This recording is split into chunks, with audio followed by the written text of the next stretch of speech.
So the last few weeks we've been talking about getting closer to Jesus and getting closer to each other by developing relationships, remember? And today we're going to start a series of lessons on the miracles or the signs of Jesus that will lead us to Palm Sunday and Easter Sunday in a couple of months. Today we're going to start with the book of John, and that's where we're going to take most of these from, the fourth gospel. John starts out with the familiar verses in the book of John. In the beginning was the Word, and the Word was God, and the Word was with God. You remember that? And you know who he's talking about there? He's talking about Jesus. Put the name Jesus in those verses where he says the Word, and it sounds like this. In the beginning was Jesus, and Jesus was God, and Jesus was with God. So John then goes on in chapter 1 of his gospel to tell about the beginning of Jesus' ministry, his calling of his first 5 disciples and witnessing to other people and his baptism. And then he brings us up to chapter 2. And that's where we're going to talk about today. And Chris is going to read one of the verses in a few minutes. Not right now. I'm going to lead up to it. I didn't want you to read 1 through 11. You're just going to read 11 when I get to it, okay? But in John 2, we're talking about the wedding party story when Jesus does what? Turns the water into wine. And John says that this is his first sign. Or was it? Have you ever heard of the book, The Gospel of Thomas? It's a book that was discovered about 1945. It's believed to have been written in 250 AD. And in that book, it's about Jesus as a child.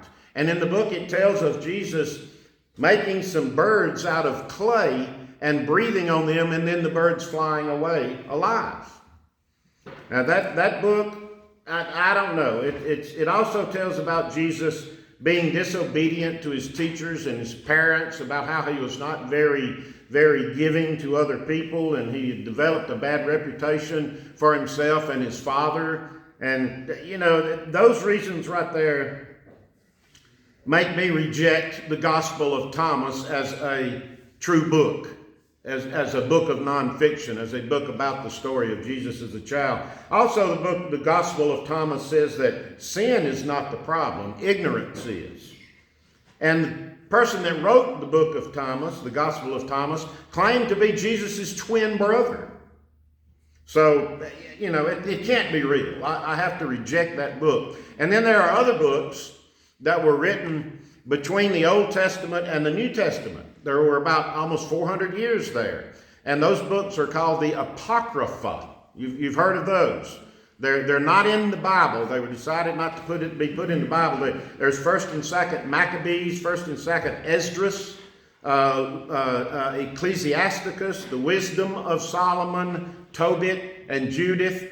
Those books begin where the Old Testament ends and end where Jesus is resurrected. So they go up to, 3 or 4 or 5 AD. So there could be some things in there about Jesus. Matter of fact, there are stories about Jesus in some of those books when he was a child. They tell about how he got bit by a viper and he healed himself. They tell about him healing one of his workers with his father. You know, they did carpentry work. And he tells about Jesus doing other things, healing a sick child and healing a poisoned boy. But if you want to make a decision about the books of the Apocrypha, whether or not they're really biblical, but they're not biblical books, they're not included in the Bible, right? If you want to make a decision about whether or not they are inspired by God, here's what you do. Pick one of them. Pick 1st Maccabees or Tobit, whichever one. They're not real long books. Read it. And then read the book of John in the Bible. And then you will have no doubt which one was inspired by God. So I challenge, if you've never heard about the Apocrypha, or you want to know, that's what I would tell you to do. Remember that when you're reading the books of the Apocrypha, that they are not godly inspired books, in my opinion. You make your own opinion by comparing them to the book of John. The Catholic Church uses them to a certain extent. The Episcopal Church uses them to a certain extent.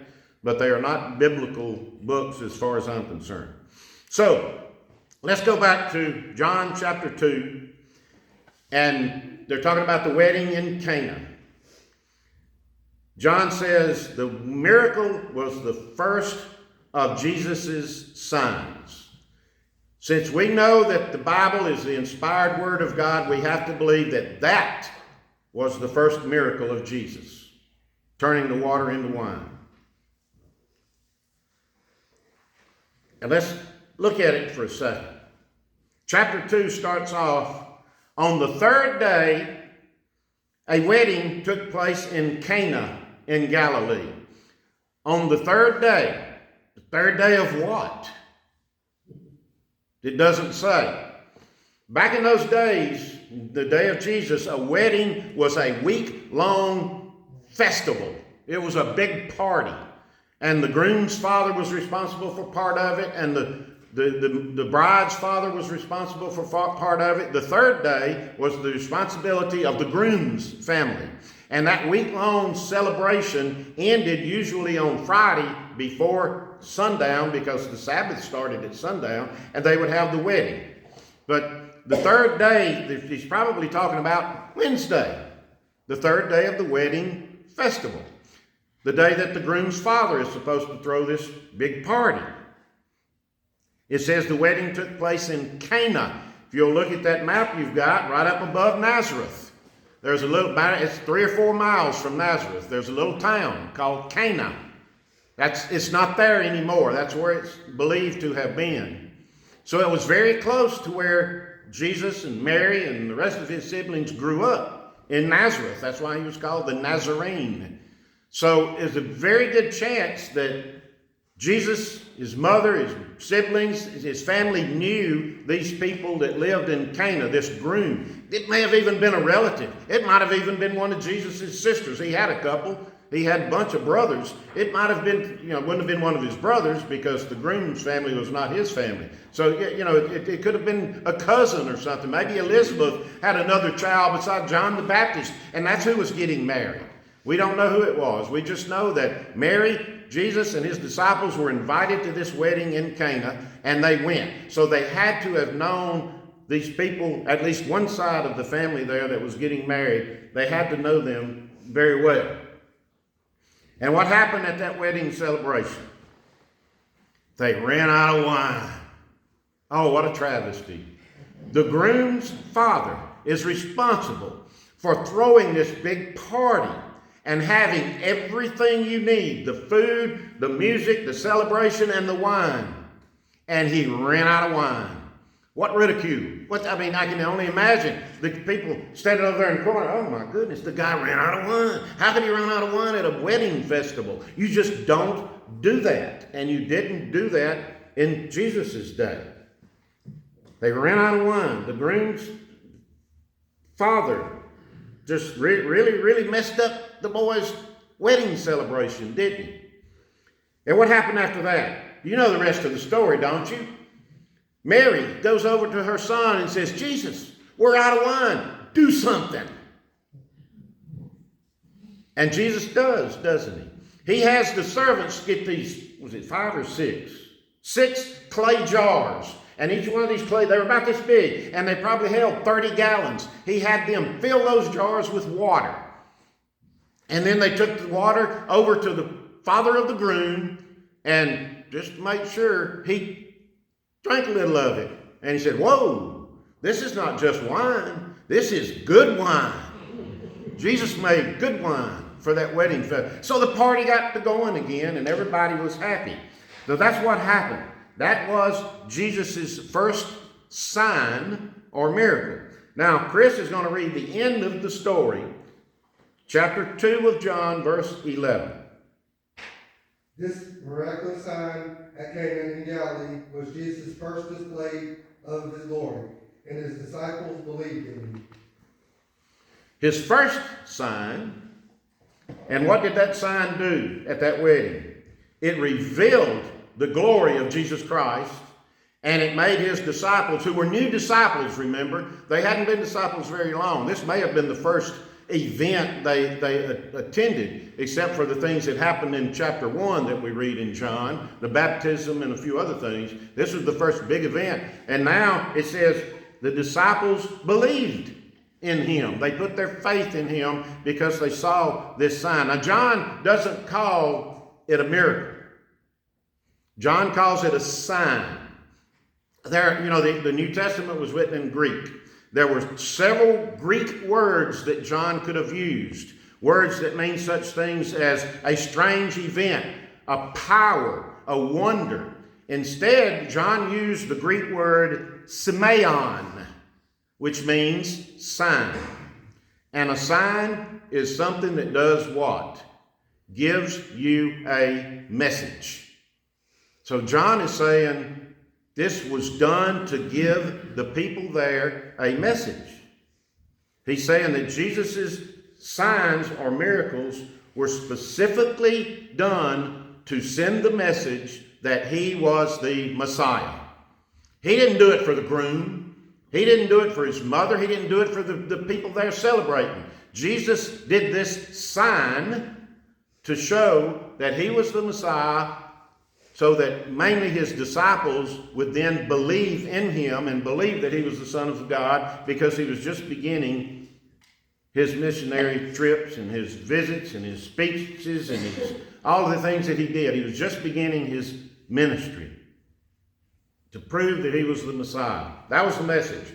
I am the Messiah. Now, if you keep reading through John's gospel, which we'll do over the next few weeks, you'll find that there are a total of 7 signs that John talks about in his gospel. 7 of them. Isn't that a neat number?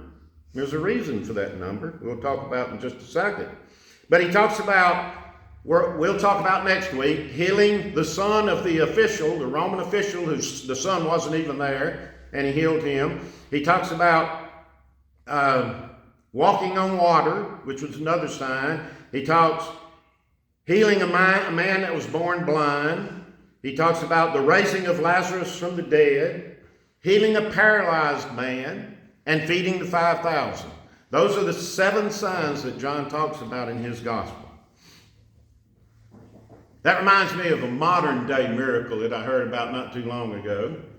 There was this elderly lady. Roy, what you laughing about? What you got rolling? Like you know what I'm fixing to do. There was an older lady that didn't have much. She lived on a limited income. She couldn't pay her utilities. She couldn't buy food. She left the windows up in her house to try to cool off because she couldn't afford to run the air conditioning. And she would pray. And she did like I told y'all to do. She would call on God. You know what that would be? God. She would pray loudly. Please provide for me, Lord. Please, I need groceries. Lord, I need to eat. Well, her neighbor was an atheist. And he was out in his yard working, and he heard this woman pray. And then he said, well, maybe she'll quit in a few minutes. Well, she didn't. She kept praying. And it got worse and worse. He said, I can't stand to hear this anymore. She's praying to a God that doesn't exist. Why is she doing that? It's not going to do any good. So this man, he figures he's going to trick her. So he goes down to Super One, and he gets 5 or 6 bags of groceries.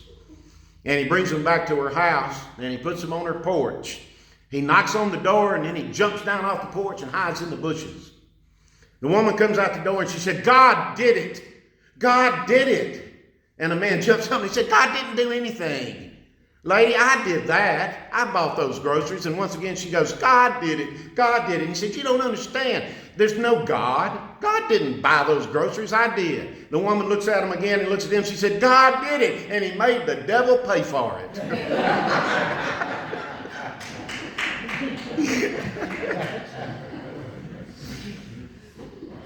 All right, Bible scholars have made a big deal out of the fact that John talked about 7 signs in his book.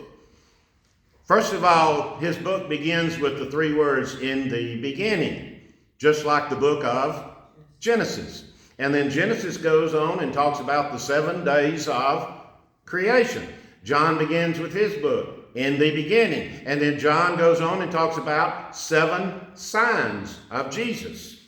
You'll also know that John wrote another book in the Bible. More than one more, but he wrote the book of Revelation. And in the book of Revelation, John talks about the 7 churches, the 7 lampstands, the 7 seals, the 7 plagues, and so on. 7 is a number in the Bible that implies completion or perfection. Is that why John chose to talk about 7 signs of Jesus? I think that'd be a very good reason, don't you? He started his book within the beginning and then talks about 7 perfect things that Jesus did, which is what the number 7 implies, perfection.